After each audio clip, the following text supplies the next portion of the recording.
It's a Tuesday morning. Your phone buzzes. A push notification from your bank. Due to operational issues, transfers may be delayed. No panic language. No emergency. No sirens. But when you try to move your money out, the app spins. And spins. You tell yourself it's fine. Banks don't just stop. Not in a modern country. Not with regulators. Not with insurance. Not with all those confident commercials that look like a tech startup wrapped in marble. So you go to an ATM. It's out of cash. You try another. Out of cash. And suddenly you're standing in line outside a building that looks exactly like it did yesterday. Except today the front door is locked and there's a printed sheet of paper taped to the glass. Temporarily closed. No fire. No rubble. No bank failed. Just shut. Here's the uncomfortable truth. A bank can not fail and your money can still become unreachable. Not because someone stole it. Not because the bank is lying to you. But because the system your money lives inside is not built the way most people imagine. Most of us think money in a bank is like money in a vault. Your dollars sitting there waiting for you. That image is the hype. The reality is that your bank balance is mostly a promise. A very important promise. But still a promise. And when a bank shuts its doors without failing, the question isn't, where did my money go? The better question is, what did my money actually become the moment I deposited it? Let's build this from the ground up, without the jargon. When you put money in the bank, you are not storing cash like a safety deposit box. You are lending the bank money. You become the bank's creditor. Your balance is the bank saying, we owe you this amount on demand. And the bank immediately turns around and uses most of that money for something else. Loans, bonds, mortgages, corporate credit, sometimes very boring assets, sometimes not so boring assets. This is not a scam. It's the core business model. If banks kept everyone's money untouched in a vault, they would be expensive warehouse. They would charge you heavily just to exist. Credit would be scarce. Economies would move like molasses. So banks do something brilliant and fragile at the same time. They transform short-term promises into long-term bets. You can withdraw your money today, but the bank's assets pay back over years. That mismatch, instant access for you, slow access for the bank, is where the magic happens. It's also where the fear lies. Because if everyone wants their money at once, the bank cannot instantly unwind years of loans and investments. Not at full value, not in one day. So the whole system runs on one invisible ingredient, confidence. Not confidence in vibes, confidence in plumbing. Confidence that if you ask for your money, the bank can deliver it. And if it can't deliver instantly, confidence that someone else, usually the central bank, sometimes the government, will provide enough liquidity to bridge the gap.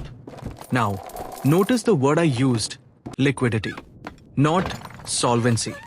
Solvency is about whether a bank is actually worth more than it owes over time. Liquidity is about whether a bank has cash right now. A bank can be solvent and still become illiquid. And illiquidity is what shuts doors. When a bank closes temporarily, what you're watching is often not a bankruptcy. It's a liquidity crisis. The bank is saying, without saying, we might have the assets, but we don't have the cash. Not today. Not at this speed. So where does your money go in that moment? It goes into 3 places at once, and that's what confuses people. First, it becomes part of the bank's assets. Loans, securities, all the things the bank holds to earn returns. Second, it becomes part of the bank's funding. The bank uses deposits as the cheap fuel that powers its business. Third, it becomes part of the payment network. Your money is also a set of connections between banks. Who owes whom? Who can settle what, in what time frame, using which rails? When the system works, it feels like your money is a single, solid object. When the system strains, You discover it's more like a chain of promises across institutions that you never see. And the chain can tighten. Let's talk about the moment doors close. Sometimes it's literal. Branches shut, ATMs empty. More often, it's digital. Transfers delayed, withdrawal limits imposed, certain transactions suspended. These are not random. They are defensive moves to slow down an outflow. Because once outflows accelerate, a bank's day becomes a race against time. It has to find cash. How does it find cash? It can sell assets. But selling quickly often means selling cheaply. That turns a liquidity problem into a solvency problem. It can borrow from other banks. But in a panic, other banks don't want to lend. They don't trust what they can't see. It can borrow from the central bank. This is what lender of last resort means. The central bank can create liquidity against collateral. Basically, it can turn assets into spendable reserves. Or it can ask for help from the government, guarantees, emergency backstops, sometimes forced mergers. Now here's the part that feels like hype versus reality. Hype says, your deposits are insured. You're safe. Reality says, insurance is real, but it's not a magic wand that instantly materializes cash in every situation. Deposit insurance is a legal promise to make you whole up to a limit if a bank fails. But bank shuts its doors can happen before a formal failure.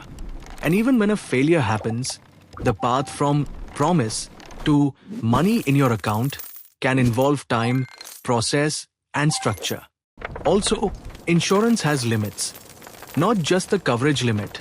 There's a psychological limit. When people see delays, they stop thinking in legal terms and start thinking in survival terms. I don't care if I'm insured next month. I need payroll on Friday. I need rent. I need groceries. I need to pay suppliers. I need to move money now. That urgency is what turns a rumor into a run. And this is why regulators sometimes choose the move that looks shocking but is actually designed to prevent the worst. They slow it down. They close temporarily. They ring fence. They merge. They announce a backstop. Because if they don't, the bank might not just lose cash. It might force asset fire sales. And that can infect other institutions. This is the difference between a bank problem and a system problem. A bank problem is one building. A system problem is the wiring behind the buildings. And the wiring is where your money really lies. So let's zoom in on something most people never think about. Why does a bank run still matter when money is digital?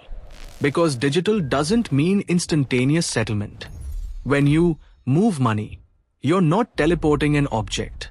You're instructing institutions to adjust balances across a settlement system. Those systems have rules, schedules, collateral requirements, and sometimes bottlenecks. In normal times, you never notice.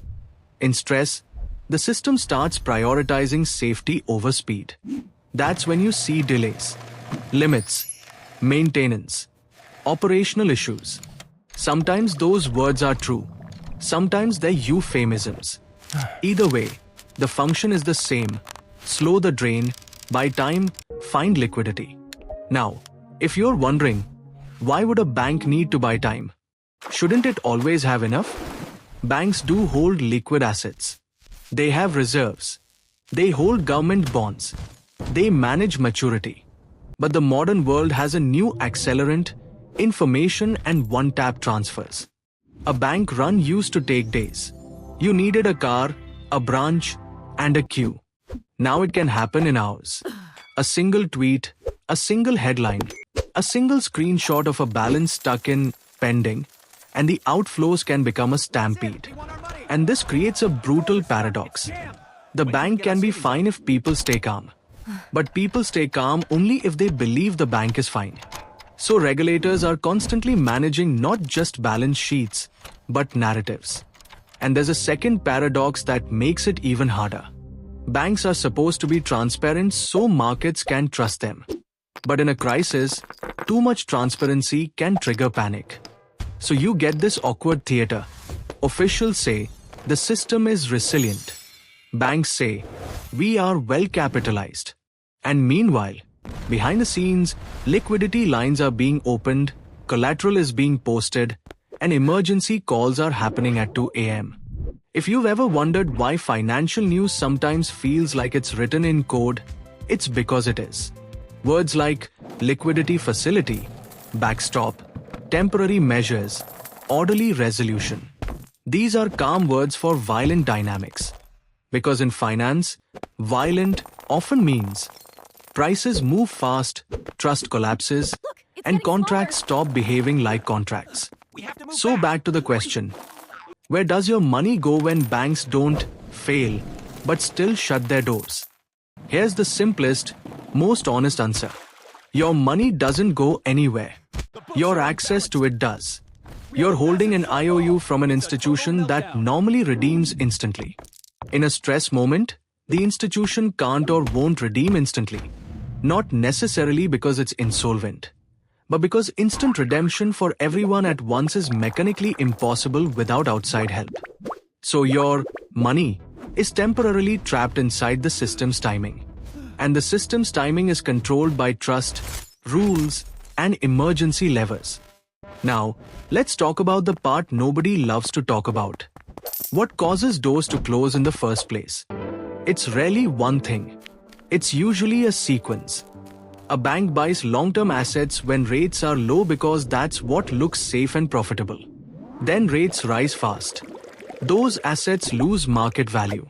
If the bank holds them to maturity, the loss is mostly on paper. But if deposits start leaving, the bank has to sell assets to raise cash. Selling locks in the loss. Losses reduce capital. Lower capital scares depositors and investors. Fear accelerates outflows. Outflows force more sales. And suddenly a quiet accounting issue turns into a visible liquidity crisis. The bank isn't failed until a regulator says it is. But the doors can close long before that, because the system is trying to prevent the spiral from turning into contagion. And contagion is the real villain in this story. Because if one bank's problem makes people question other banks, the entire funding base of the system becomes unstable. Deposits flee not into cash under the mattress, but into perceived safety, bigger banks, government funds, money market funds, short-term treasuries. That migration can be rational for individuals. But collectively, it can starve parts of the banking system of funding. And when funding dries up, lending shrinks. When lending shrinks, businesses get squeezed. Payroll gets tight. Investment slows. The real economy feels it. This is why financial crises rarely announce themselves as financial crisis. They show up as, why did my loan get rejected? Why did my credit line get cut? Why did layoffs start? Why did prices stay high even when demand fell? The bank shutting its doors is not the end of the story. It's the moment the story leaks into your life. Now, let's confront one more hype versus reality line that gets repeated every time. Hype. It's just one bank. Reality. The system is interconnected in ways you don't see. And sometimes the one bank is attached to markets that finance everything else. There are places in finance that behave like the heart of the system. When the heart stutters, every organ feels it. This is why you can hear about a problem in something obscure, like a short-term funding market, or collateral shortages, or a sudden spike in overnight rates.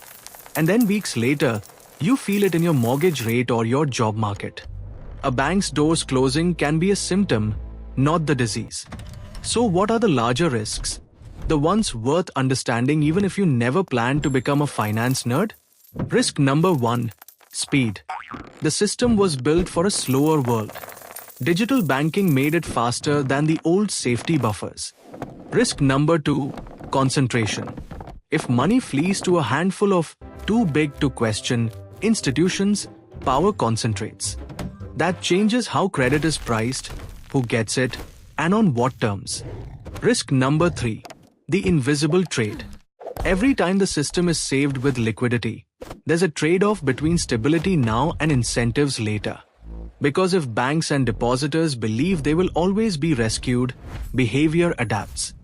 Risk moves to places that look safe until they aren't. Risk number 4, legitimacy.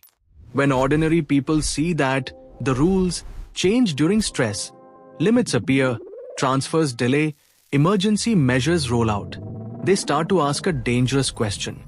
Is my money truly mine? Or is it mine only as long as the system is calm? That question is emotional, but it's also structural. Modern money is a social contract enforced by institutions.